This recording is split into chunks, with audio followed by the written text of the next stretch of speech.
आज का हमारा टॉपिक है fallacies of ambiguity and fallacies of appeal. आज हम देखेंगे कि फैलिसीज़ ऑफ एम्बिग्विटी क्या होती हैं और फैलिसीज़ ऑफ अपील क्या होती हैं।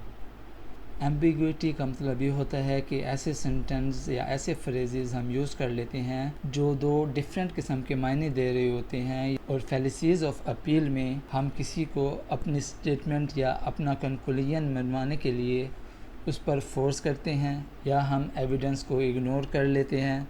तो सबसे पहले हमारे पास आ जाता है fallacies of ambiguity. फैलिसीज़ of ambiguity एक फलाह है और ये एक लॉजिकल फैलिसी होती है जिसमें आपने जो स्टेटमेंट दी होती है क्लियर नहीं होती, या आप जो भी स्टेटमेंट देते हैं कम्प्रीहेंसिव होती है और इनकरेक्ट होती है। और ये जो आप स्टेटमेंट देते हैं ये आप बाय एक्सीडेंट दे देते हैं, या स्टेटमेंट का डिज़ाइन ही ऐसे होता है कि वो क्लियर मायने नहीं दे रही होती। फैलिसी ऑफ एम्बिग्विटी में आप कोई ऐसा फ्रेज, वर्ड या सेंटेंस बोल देते हैं जो डिफरेंट किस्म के सेंसेस पैदा करता है आपके आर्गूमेंट में, जिसकी वजह से आपकी फैलिसी ऑफ एम्बिग्विटी हो जाती है।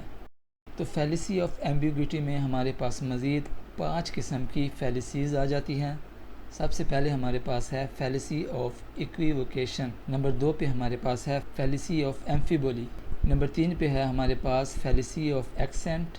नंबर 4 पे हमारे पास है फैलिसी ऑफ कंपोजिशन। नंबर 5 पे है हमारे पास फैलिसी ऑफ डिवीजन। अब हम वन बाय वन इन तमाम फैलिसीज़ को देख लेते हैं और इनकी एग्जांपल को भी देख लेते हैं कि किस तरह से हम इस तरह की फैलिसीज़ कर लेते हैं। तो सबसे पहले हमारे पास आ जाता है फैलिसी ऑफ इक्विवोकेशन। ये ऐसी फैलिसी है जो हम अपनी स्टेटमेंट में कोई ऐसा फ्रेज या ऐसा कीवर्ड बोल देते हैं जो दो या दो से ज़्यादा मायने दे रहा होता है, या कोई हम ऐसा आर्गूमेंट दे देते हैं जिसके मायने दो या दो से ज़्यादा बनते हों। इसको हम फैलिसी ऑफ इक्विवोकेशन कहते हैं। इसकी एग्जांपल हमारे पास आ जाती है the sign board says fine for parking here. एक साइन बोर्ड पर लिखा हुआ है कि फाइन फॉर पार्किंग हेयर, यहाँ पर पार्किंग करना ठीक है। अब ये फाइन दो तरह के मायने में आ जाता है, या तो ऑल राइट के मायने में आ जाता है या फिर पेनल्टी के मायने में आ जाता है। अब कोई ड्राइवर अगर ये साइन बोर्ड पढ़ता है फाइन फॉर पार्किंग हेयर, तो वो ये समझता है कि यहाँ पे पार्किंग करना ठीक है, तो वो अपनी गाड़ी पार्क कर लेता है, जबकि ये सेंटेंस एक दूसरा मतलब भी दे रहा है कि फाइन फॉर पार्किंग हेयर, अगर आप यहाँ पे पार्किंग करेंगे तो आपको पेनल्टी होगी। तो इस तरह के डुअल मीनिंग सेंटेंसेस या आर्गूमेंट इक्विवोकेशन फैलिसी कहलाते हैं। यानी कि सेंटेंस तो एक होता है लेकिन आप उसके मीनिंग्स को समझ नहीं पा रहे होते। अगर अब वो ड्राइवर अपनी गाड़ी वहाँ पे पार्क कर लेता है तो उसको गलत समझने की वजह से उस पर पेनल्टी लग जाएगी, अगर वो ये फाइन पेनल्टी के तौर पर यूज़ कर रहे हैं। दूसरे नंबर पे हमारे पास आ जाता है फैलिसी ऑफ एम्फिबोली। फैलिसी ऑफ एम्फिबोली में भी आप ऐसे सेंटेंसेस यूज़ कर लेते हैं जिनके या तो मीनिंग्स डिफरेंट होते हैं या हम उनकी डिफरेंट इंटरप्रिटेशन निकाल लेते हैं। हम ऐसे सेंटेंस उसमें लिख देते हैं या बोल देते हैं जिनकी हम गलत कर देते हैं। जब कोई शख्स कोई आउट ऑफ कॉन्टेक्स्ट बात कर देता है तो फैलिसी ऑफ एम्फिबोली हो जाती है। कि हम एग्जाम्पल देख लेते हैं। The governor says save soap and waste paper. इसमें गवर्नर कह रहा है कि आप जो साबुन हैं उनको उनकी बचत करें और वेस्ट पेपर की। अब वेस्ट पेपर दो किस्म के मायने दे रहा है, या तो वो हमें कह रहा है कि पेपर को वेस्ट करें, या वो ये कह रहा है कि वेस्ट पेपर, जो पेपर का वेस्ट है उसको भी आपने सेव करना है ताकि हम उसको रिसाइकल करके कोई और चीज़ बना सकें। तो इस स्टेटमेंट से हमने ये कंक्लूजन निकाला, so soap is more valuable than paper, जो कि एक गलत इंटरप्रिटेशन है क्योंकि हमने वेस्ट पेपर को गलत इंटरप्रेट कर दिया या उसको हमने गलत समझ लिया है। यहाँ पे वेस्ट पेपर का मतलब है जो आपके पेपर का वेस्ट है उसको भी आपने सेव करना है ताकि हम उसको रिसाइकल करके दोबारा से काम में लेकर आ सकें। एक और एग्जांपल देख लेते हैं। The doctor wanted to operate on the patient but he was not ready. अब वो इसमें बता रहा है कि डॉक्टर पेशेंट का ऑपरेशन करना चाह रहा है लेकिन ही वाज नॉट रेडी। अब ही का वर्ड उसने जो यूज़ किया है उसको भी हम गलत इंटरप्रेट कर सकते हैं। अभी से हमें ये समझ नहीं आ रहा कि वो डॉक्टर के बारे में बात कर रहा है या वो पेशेंट के बारे में बात कर रहा है। हमें ये समझ नहीं आ रहा कि डॉक्टर ऑपरेशन नहीं करना चाह रहा या पेशेंट ऑपरेशन नहीं कराना चाह रहा। ये जो ही है वो एम्बिगुअस है और इसको हम सही तरह से इंटरप्रेट नहीं कर पा रहे। तीसरे नंबर पे हमारे पास आ जाता है fallacy of accent. The fallacy of accent occurs when emphasis is used. Fallacy of accent उस वक्त होती है जब हम किसी भी चीज़ पर एम्फेसाइज कर लेते हैं, किसी भी चीज़ पर जोर दे देते हैं, किसी भी वर्ड को हम ज़्यादा दबाव के साथ बोल लेते हैं, तो उसको हम कहते हैं फैलेसी ऑफ एक्सेंट।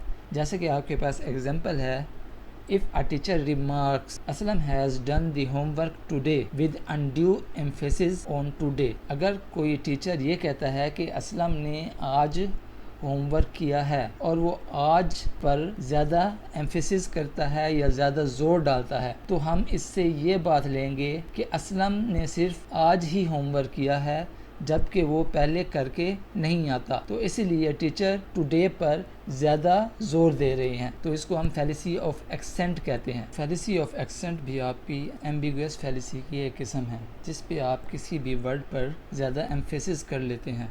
नंबर 4 पे हमारे पास आ जाती है fallacy of composition. Fallacy of composition हम उस वक्त करते हैं जब हम किसी भी इंडिविजुअल को या किसी भी एक शख्स को होल चीज़ पर या पूरी यूनिट पर ट्रांसफ़र कर देते हैं। यानी कि हम किसी एक शख्स के बारे में बात कर रहे होते हैं और कंक्लूजन हमने पूरी टीम या पूरी यूनिट के बारे में निकाल दिया होता है, तो इसको कहते हैं फैलेसी ऑफ कंपोजिशन। जैसे कि हमारे पास एग्जांपल है, each player in the team plays well. हम कह रहे हैं कि टीम में हर एक प्लेयर अच्छा खेलता है, therefore the whole team plays well. तो हमने उसको कंक्लूड क्या किया कि इसीलिए पूरी टीम अच्छा खेलती है। तो ये फैलेसी ऑफ कंपोजिशन होगी, क्योंकि हम हर एक प्लेयर के बारे में बात कर रहे होते हैं कि वो अच्छा खेलता है, लेकिन उसको हम पूरी टीम के बारे में नहीं कह सकते, क्योंकि लाजमी नहीं है कि टीम का हर खिलाड़ी अच्छा खेले। कभी कोई खिलाड़ी अच्छा खेलता है, कभी कोई खिलाड़ी अच्छा खेलता है। टीम तो हमने एक अच्छी सिलेक्ट की होती है, लेकिन हम उसको कह रहे हैं कि हर खिलाड़ी अच्छा खेलता है, लेकिन इसका मतलब नहीं है कि सारी टीम ही अच्छा खेलेगी। तो ये फैलेसी ऑफ कंपोजिशन होगी। 5वें नंबर पे हमारे पास आ जाता है फैलेसी ऑफ डिवीजन। ये फैलेसी ऑफ कंपोजिशन के बिल्कुल उलट होता है। यहाँ पे हम पूरे यूनिट या किसी भी होल चीज़ के बारे में बात कर रहे होते हैं और इंडिविजुअल मेंबर पर या किसी पार्ट पर उसका हम कंक्लूजन डाल देते हैं, तो ये फैलेसी ऑफ डिवीजन हो जाता है। जैसा कि हमारे पास एक एग्जांपल है, the United states is the richest country in the world. हम कह रहे हैं कि यूनाइटेड स्टेट रिचेस्ट कंट्री है दुनिया में, therefore everyone in the United states must be rich and live well. इसलिए यूनाइटेड स्टेट में हर शख्स अमीर है और वो एक अच्छी ज़िंदगी गुजार रहा है। तो हमने एक होल चीज़ को, एक होल कंट्री की बात को इंडिविजुअल पे डाल दिया, जो कि फैलेसी ऑफ डिवीजन को जाहिर करती है। तो ये हमारा आर्गूमेंट फॉल्स हो गया या हमारे आर्गूमेंट में एरर आ गया, क्योंकि लाजमी नहीं है कि अगर यूनाइटेड स्टेट एक रिचेस्ट कंट्री है तो वहाँ पे रहने वाला हर इंडिविजुअल, हर शख्स रिच हो या वो एक अच्छी ज़िंदगी गुजार रहा हो। तो उसमें कुछ गरीब लोग भी होंगे, कुछ सरवाइव कर रहे होंगे। तो इसी तरह हम किसी भी होल चीज़ को या किसी भी एक यूनिट पर बात की हुई चीज़ को इंडिविजुअल पार्ट पर या किसी मेंबर पर नहीं डाल सकते। अगर हम इस तरह करेंगे तो ये हमारी फैलेसी ऑफ डिवीजन हो जाएगी। तो यहाँ पे हमारे फैलेसी ऑफ एम्बिगुअस के 5 टाइप्स ख़त्म होते हैं। अब हम पढ़ेंगे फैलेसीज़ ऑफ अपील। फैलेसीज़ ऑफ अपील की 3 टाइप्स को पढ़ेंगे। नंबर 1 पे है अपील टू अथॉरिटी, नंबर 2 पे है अपील टू इग्नोरेंस, नंबर 3 पे है अपील टू फोर्स।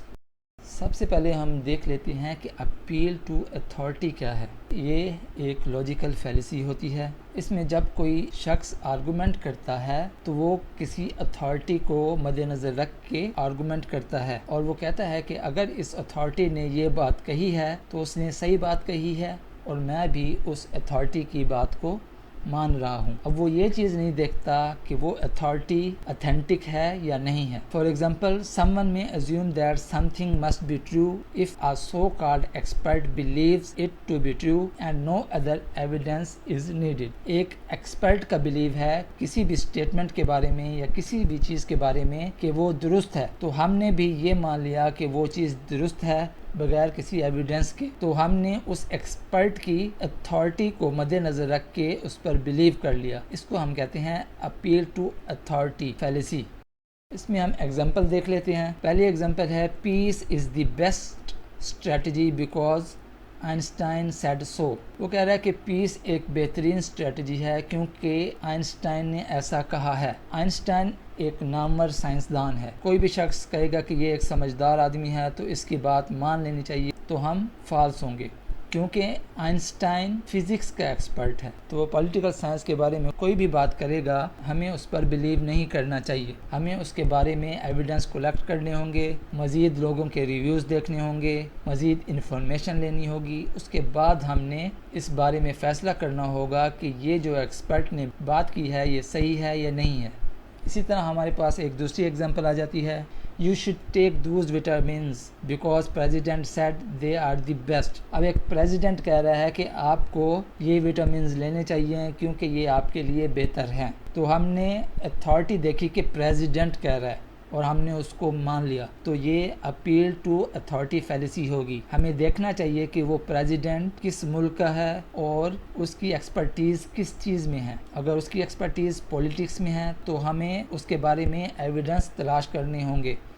दूसरे नंबर पे हमारे पास आ जाती है appeal to ignorance. Appeal to ignorance fallacy उस वक्त होती है जब कोई शख्स किसी बारे में आर्ग्यू करता है तो हम मान लेते हैं कि उसने सही बात की और उसके अगेंस्ट हम कोई एविडेंस तलाश नहीं करते, हम उसकी कही हुई बात को मान लेते हैं। तो इसको हम कहते हैं अपील टू इग्नोरेंस फैलेसी। अगर किसी ने कोई बात कही, उसके बारे में कोई हमें कम एविडेंस मिल रहे हैं, तो हम ये कह देते हैं कि अगेंस्ट कोई एविडेंस नहीं है, तो इसका मतलब ये बात सच है। तो उसको हम अपील टू इग्नोरेंस फैलेसी कहेंगे। अगर किसी ने कोई आर्गूमेंट दिया और उसके बारे में हमें कोई एविडेंस नहीं मिल रहे, तो हम इसी चीज़ को ही एविडेंस बना लेते हैं कि उसके अगेंस्ट कोई एविडेंस नहीं है, तो इसलिए हम इस बात को सही मान रहे हैं। तो अगर हम ऐसा करेंगे तो ये अपील टू इग्नोरेंस फैलेसी होगी। इसकी हम एग्जांपल देख लेते हैं। Since you have not been able to prove your innocence, I must assume you are guilty. तो इसमें वो कह रहा है कि जैसा कि आप अपने इनोसेंस को प्रूव नहीं कर सके, इसलिए मैं ये अज्यूम कर रहा हूँ कि आप गिल्टी हैं, आपका ही कसूर है। इसी तरह एक दूसरी एग्जांपल देख लेते हैं। I guess I did not get the job, they never called me back. मुझे लगता है कि मैं जॉब हासिल नहीं कर सकूंगा, वो मुझे कभी कॉल नहीं करेंगे। आपने एक स्टेटमेंट खुद ही सोच ली और उस पर आपने खुद ही कंक्लूजन निकाल लिया कि वो मुझे कॉल नहीं करेंगे, तो ये आप फैलेसी ऑफ इग्नोरेंस कर रहे हैं।